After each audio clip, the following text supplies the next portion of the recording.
Okay, so today we'll be talking about the City of Milwaukee Sustainable Commercial Buildings Guide, which is available at our website with the URL down below. And again, this is put together by the City of Milwaukee Environmental Collaboration Office. My name is Pamela Ritger. I'm Environmental Sustainability Program Manager here in the Environmental Collaboration Office. And my purview is really this area, sustainable commercial buildings. I also monitor, track, and work to reduce the energy use in our city buildings as well. Next slide. So we'll start with the why. Why invest in sustainability?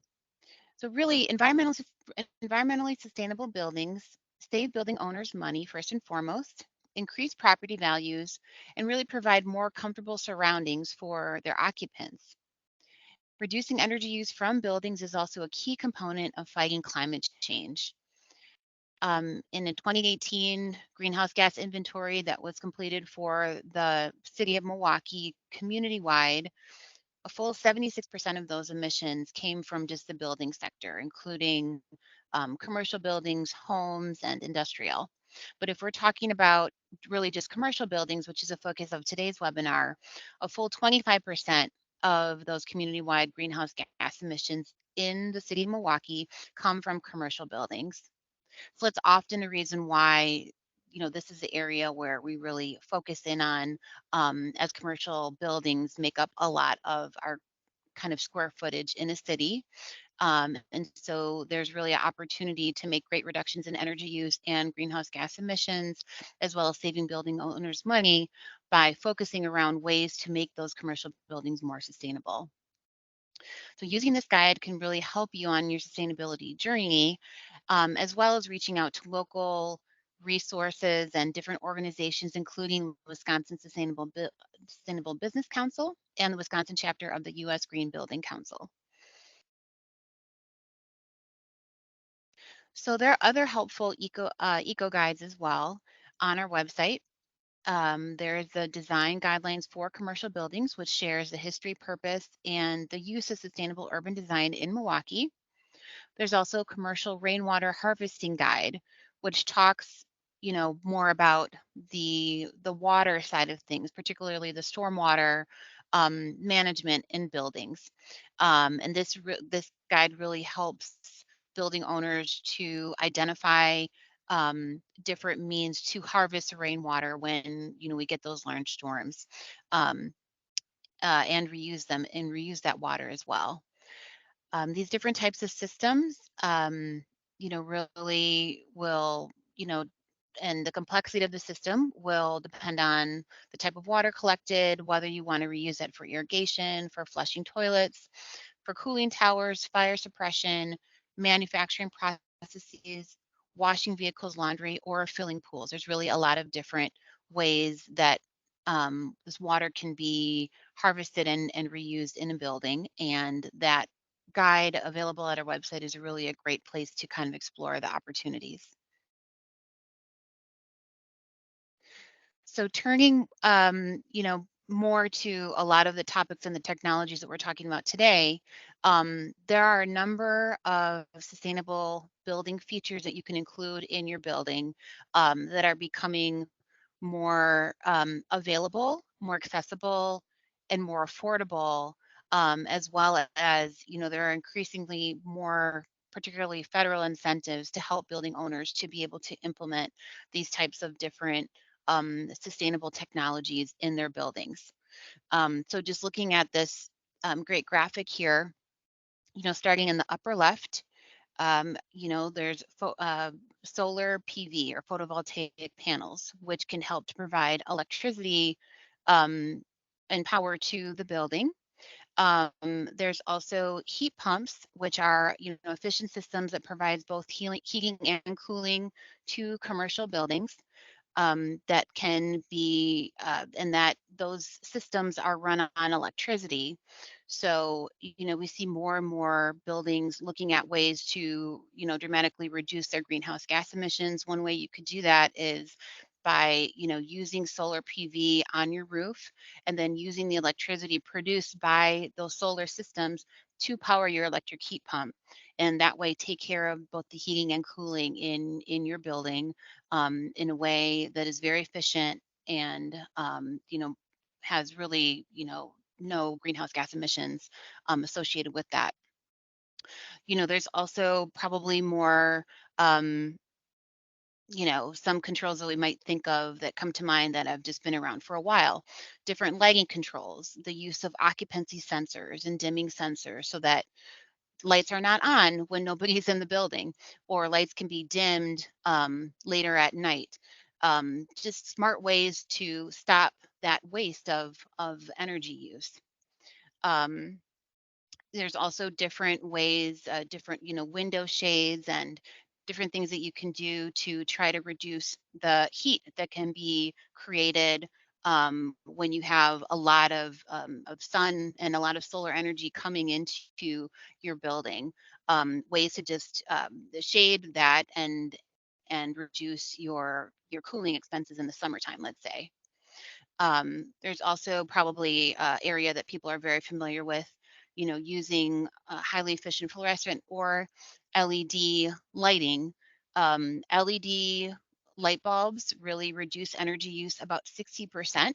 So oftentimes, if people are looking to reduce energy use in their building, the first area that they will start with is updating all the LED lighting. And a lot of times, um, you will see projects that will combine the installation of occupancy sensors, trying to improve daylighting as well. And then for the lighting that remains, converting those to LED lighting, as you will see a pretty fast return on the investment of changing out those LED light bulbs. And again, those technologies continue to be more cost effective. Moving to other measures connected to the building, there's obviously more and more interest around electric vehicles. A lot of car manufacturers continue to move in that direction. So, uh, there you may want to provide electric vehicle charging for your tenants or visitors to your building. We're seeing that more and more. Um, Going back to talking about solar energy, a lot of, kind of combinations of technologies will also include solar PV, as well as battery storage to be able to use the energy created, from those solar panels and then store it um, effectively on site so that it can be used at times when the sun is not shining as brightly. So that is another big combination that we see. There's also heat pump water heaters as well. So there are heat pumps available for space heating and cooling, as well as, again, heat pump water heaters as well that can replace, your standard gas-fired um, water heater.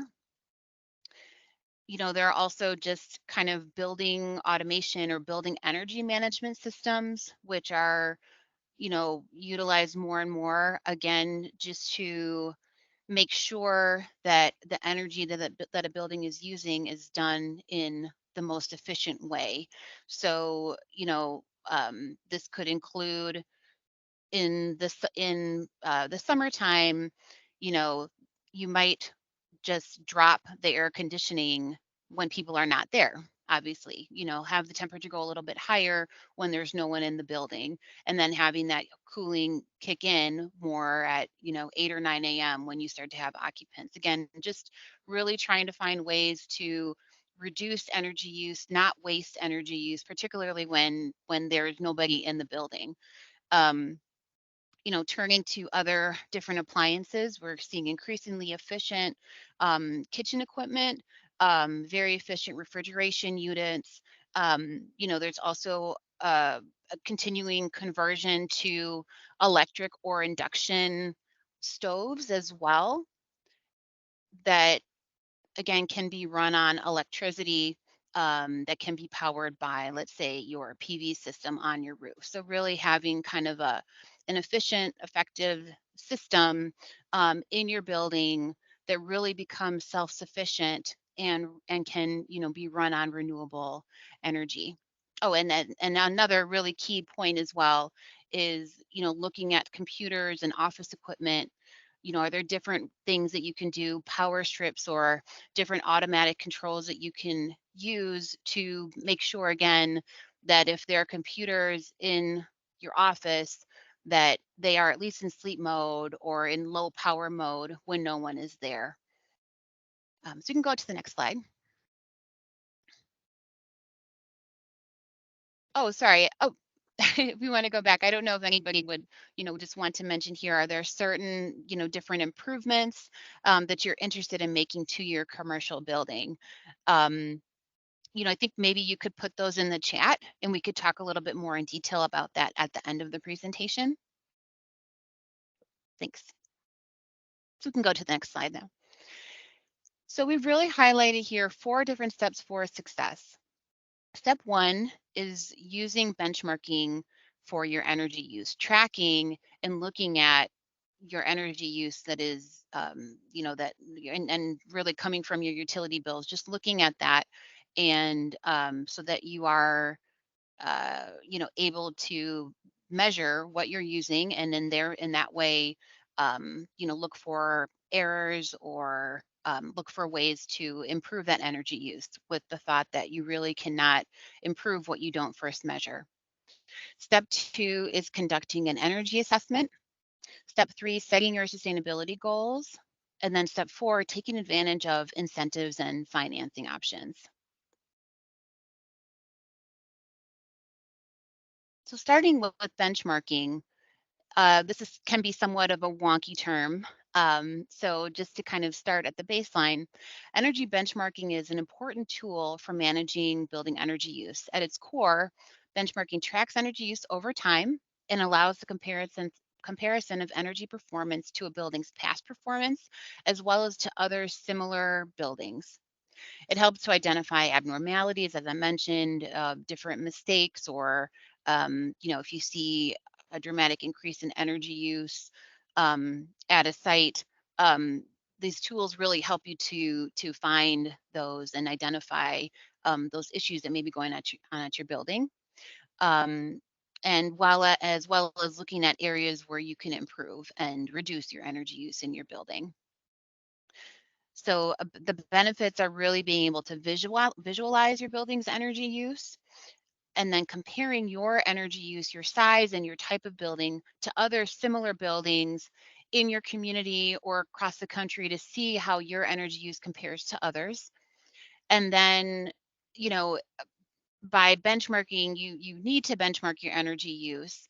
Um, and hit a certain score to then get your building Energy Star certified. But that can be a real benefit that you can market to potential new tenants for your building, is having that Energy Star certification to let those tenants know that when they move into your building, they will be paying less for energy use, just because your building is more efficient. And just talking about benchmarking in general, according to the Environmental Protection Agency, buildings that buildings reduce their energy use by an average of 2.4% per year when they begin to benchmark. And that's very, that's a study, that's a number from a particular study, but you can really see even bigger energy use reductions just by starting to look at and track your energy use on a monthly basis. You can go to the next slide. So to get started benchmarking, the tool that we use here at the city to benchmark the energy use in 106 of our city buildings and facilities, and the tool that is most widely recognized, is the free Energy Start Portfolio Manager tool. Again, this is a free interactive management tool that offers energy benchmarking of any type of building. And currently, nearly 25% or a quarter of US commercial buildings are actively benchmarking using this particular tool. And, this tool there are updates made to it all the time. They're always trying to make different improvements to make it more helpful for building owners and being able to set different goals. In addition to energy use, I'll just mention this tool also allows you to track, benchmark your water use as well, if that's something that you wish to do, as well. And it has, also a module to be able to track waste from your building. So it's really an awesome tool. I love it. Um, and basically what you are doing with this tool is taking your energy or utility bills from your building, your electricity, gas, you might have steam. Some of our city buildings use steam, and then you're just uploading that utility bill data. So the actual number of kilowatt hours or number of therms if you're talking about gas, um, as well as the cost that you're paying, for that for that energy use each month. You're uploading that into the tool, and then along with a lot of data about your building, the square footage, the use of the building, different basic parameters about your building. Um, and then the metric that we use here at the city is energy use intensity. So it's basically taking, the amount of energy used in a particular building divided by the square footage and looking at that EUI, or that energy use intensity for the building, trying to obviously always get to a lower number. But you can set this to different metrics in Energy Star. You can set it to, your Energy Star score. There are a lot of different ways that you can kind of analyze and look at this energy or at this data once you have it in the tool. What is really useful to me, and you can maybe see some graphics here, um, for your particular building, you can look at the energy use over time. So, you can look at, the past 5 years and just see, wow, we have an increase in electricity use. What could that be tied to? Or if you see like a huge blip in your natural gas use, you might say, oh, well, what is that? But again, just having that data graphically is a really great way to be able to quickly digest it, identify issues, um, and just really kind of better understand how your building is using energy. There are also a number of other Energy Star resources, such as live online trainings, recorded webinars, how-to guides, employee education kits, energy savings competitions, and different data trends. So definitely encourage you to explore all of the resources that are available through the Energy Star, the Federal Energy Star program. So after you have, tracked and have an idea of your energy use, the next step is typically to get an energy assessment. So in terms of what an energy assessment is, it is really kind of an assessment. Sometimes they're called audits as well, to identify energy saving opportunities to improve your building value, decrease operating costs, and make your tenants and employees more comfortable in the space. And the results of such a walkthrough and analysis really depend on the level of the assessment conducted, but they're typically compiled into a report that details potential improvements, savings from those improvements, as well as cost analyses. And the goal of the report is really to provide a roadmap of cost-effective projects and their impact on energy use. So you might have your energy assessment. A lot of times, a key piece of information that we might look at is what types of improvements are going to provide you with the fastest payback, or the fastest return on your investment. But these are really, great reports to just help to guide you and prioritize the different improvements you may want to make to your building. And again, the benefits include just understanding how your building uses energy and how you can reduce energy waste, receiving personalized recommendations for cost-effective energy projects, and improving the return on investment for building improvements. And, really depending on the assessor that you hire, I think You can also look to these energy assessors to maybe help you to identify, a topic that we're going to be talking about a little bit later, but help to identify different incentives, tax credits or deductions or rebates that you could, take advantage of to make these different identified improvements, or the improvements that are identified in your energy assessment. And again, these assessments will vary in their level of detail and can include utility bill analysis, on-site walkthrough to gather information on energy, um, using systems and equipment, and then a review of building plans and schedules. So it really, you can, modify this depending on your needs. You can go to the next slide. So how do you find an energy assessor? Um, there is a great program here in Wisconsin called Focus on Energy, which is essentially a statewide energy efficiency program. They also provide incentives for other things like clean energy and different additional technologies. It's a statewide program, and they hire advisors who can help to guide you through an energy efficiency project by offering, pre-approval of particular qualifying projects, so projects that might qualify for a particular incentive, um, as well as process the rebates based on the equipment that you may install when you're making these improvements to your building. So, for example, you may get a certain amount of money back for each LED light bulb that you install, or you may get a rebate for putting in a higher rebate for putting in a more efficient boiler, as another example. But those focus on energy advisors can help to guide you through, the different identified improvements to your building, and then how you can take advantage of different rebates that are available to just make those improvements more cost effective for you. There are also a number of focus on energy trade ally contractors. So when you're looking to start moving forward with these projects and with these improvements, you can really look to focus on energy for having identified and kind of, screened a lot of contractors to make sure that, they have all their appropriate licensing, um, and have a good reputation and all of that. Looking to the focus on energy trade ally list is a really good idea. They're valuable contractors and service providers who deliver energy efficiency, renewable energy products, and expertise directly to Wisconsin residents and businesses. You can go to the next slide.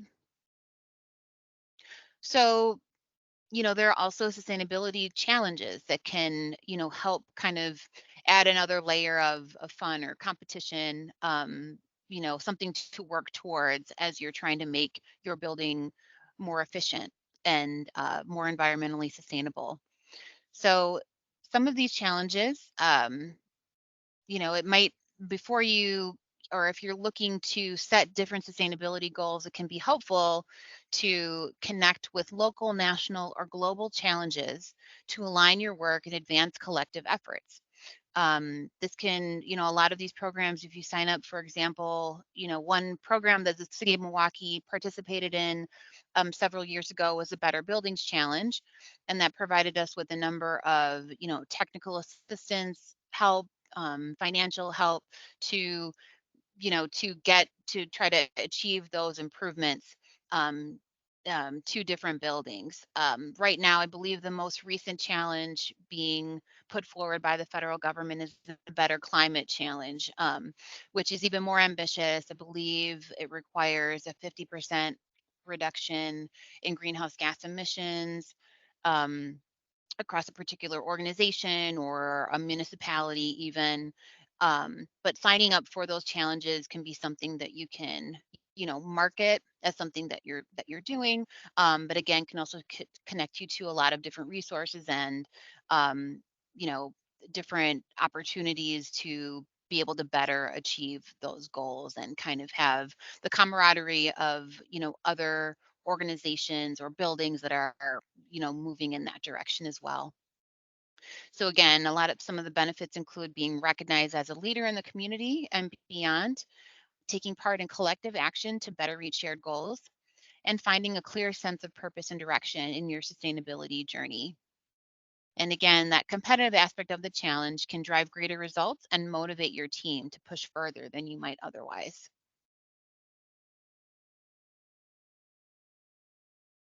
So there are a number of different, challenges. These are some that are highlighted on our website. There is the Better Buildings Challenge, which again, back in 2016, the City of Milwaukee participated in a number or in the Better Buildings Challenge, bringing together all of the resources of a building needs to develop an energy efficiency project, and that included having those buildings start to benchmark their energy use and take advantage of free energy assessments. And ECO is currently in the process of determining whether we want to do another Better Buildings Challenge. So just kind of keep your eyes out and ears open about another Better Buildings Challenge moving forward, that could help particularly with that cost of energy assessments. There's also, as I mentioned, the Better Climate Challenge. This is a federal Department of Energy challenge. Again, with goals of reducing portfolio-wide emissions by at least 50% within 10 years. The Department of Energy will provide technical assistance and opportunities to learn best practices for carbon reduction. You can join local leaders like Harley Davidson, Johnson Controls, and Kohl's department stores who are already participating in that Better Climate Challenge, which is wonderful to see that leadership here in the Milwaukee area. There's also the Energy Star certification that I mentioned earlier. Um, again, after you have benchmarked your buildings, um, uh, you know, typically Energy Star certified buildings will use 35% less energy than similar buildings nationwide. And again, to go through that certification process, a building must meet strict energy performance standards set by the EPA, and verified by a licensed professional engineer or registered architect. So there are some additional steps to achieving that Energy Star certification, but there are also great benefits. And two additional ones is a LEED certification, which probably many people have heard of. LEED stands for Leadership in Energy and Environmental Design, and it's a green building certification that's used worldwide and available to all building types and phases. To achieve LEED certification, a project earns points by adhering to prerequisites and credits that address carbon, energy, water, waste, transportation, materials, building materials, health, and indoor environmental or air quality. And that certification requires a verification and review process. There's also water stewardship challenge, moving to the water saving side of things. And again, the Water Council based here in Milwaukee, the Water Council's Water Stewardship Verified Program, or WAVE, gives companies a way to improve their water stewardship and have it independently verified by SCC Global Services. It's a six-step methodology for improving reporting and recognizing good corporate water stewardship. Again, if you're interested in this, you can join local companies like A.O. Smith in assessing water-related risk across the enterprise and implementing best practices for performance. So there are a lot of different challenges out there. Definitely encourage you to explore.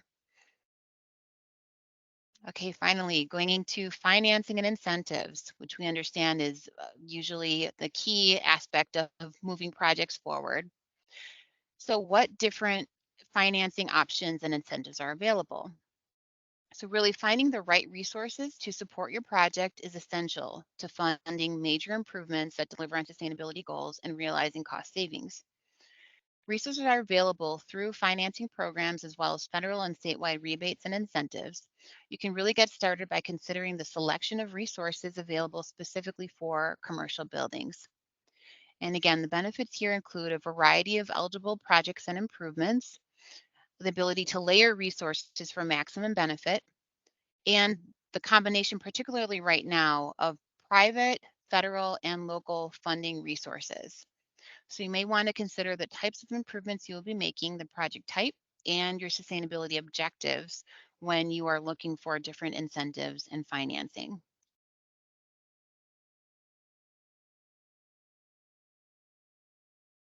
So these are just a couple that we wanted to highlight today. So as I mentioned before, there we do have the statewide Focus on Energy program, which has identified a number of different incentives.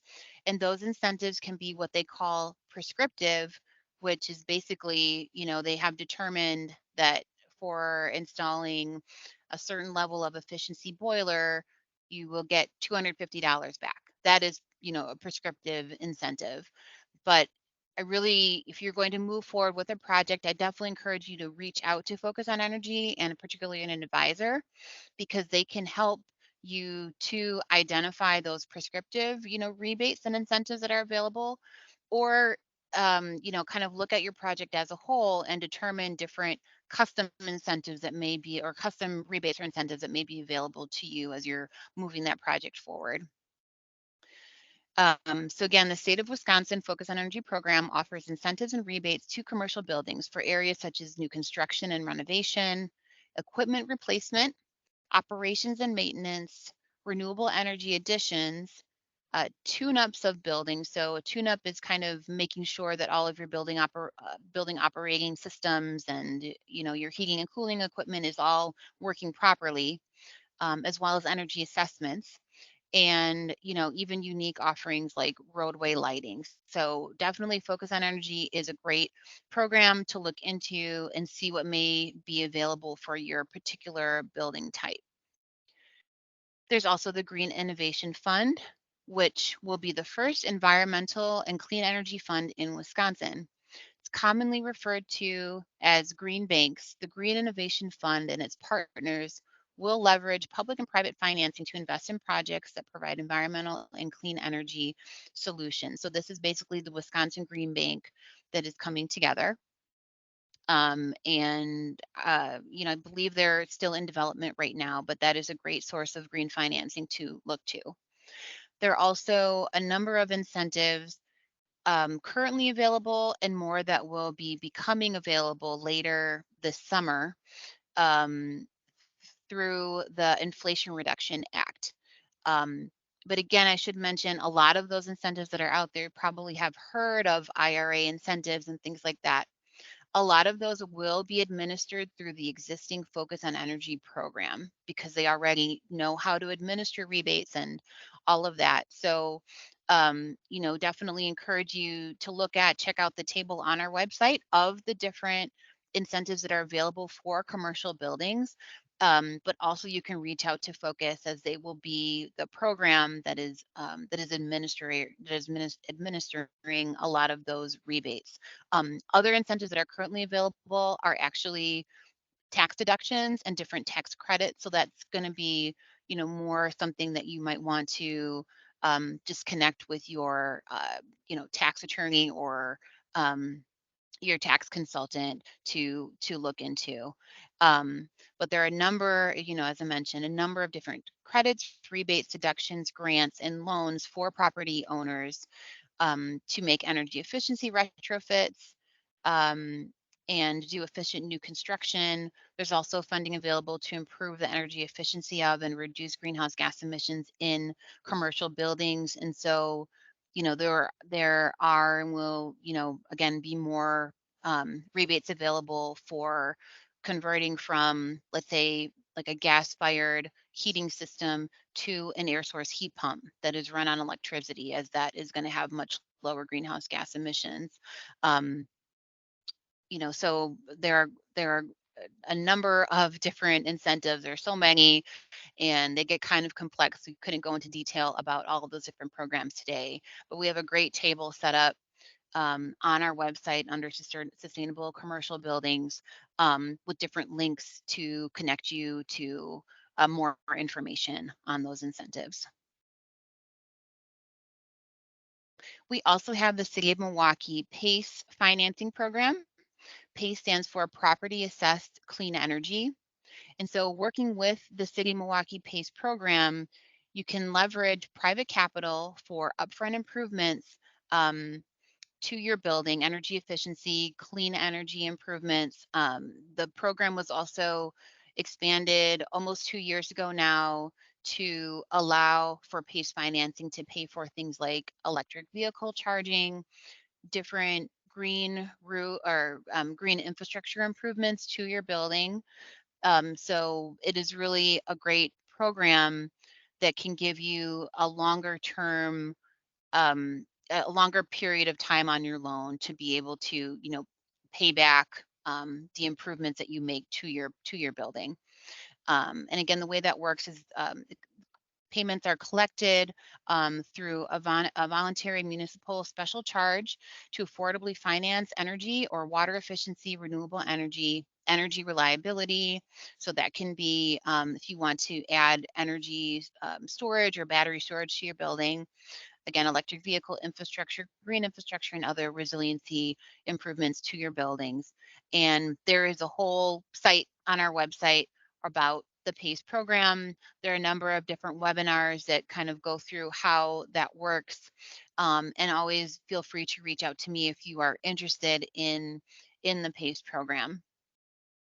And then finally, program that's also run through the city is a solar group buy. You might think of this in terms of the residential context, which a lot of times, individuals that participate are looking to add solar to their homes, but the solar group buy program is also available for commercial installations of solar. Um, and the Grow Solar Greater Milwaukee program is an education and group purchasing program for residential and commercial solar. There are free sessions, site assessments, and cost estimates that are provided through the program. So home and business owners in Milwaukee County can pool their buying power for a significant discount that makes installing high quality solar more affordable. So that program will be rolling out fairly soon here. I probably later this spring, early summer. You can look for those free information sessions that will be happening so you can learn more about the Solar Group Buy program. And I believe that finalizes the information that I have for you today. Though we will be going to, the questions and everything, comments that you put here in the chat.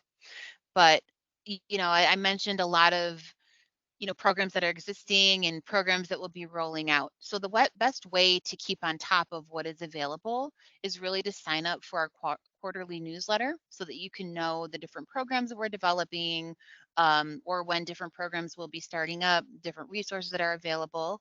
It's also a great idea to connect with us on social media, Facebook, Instagram, and X. And all of the information on how you connect with us are there. So thank you so much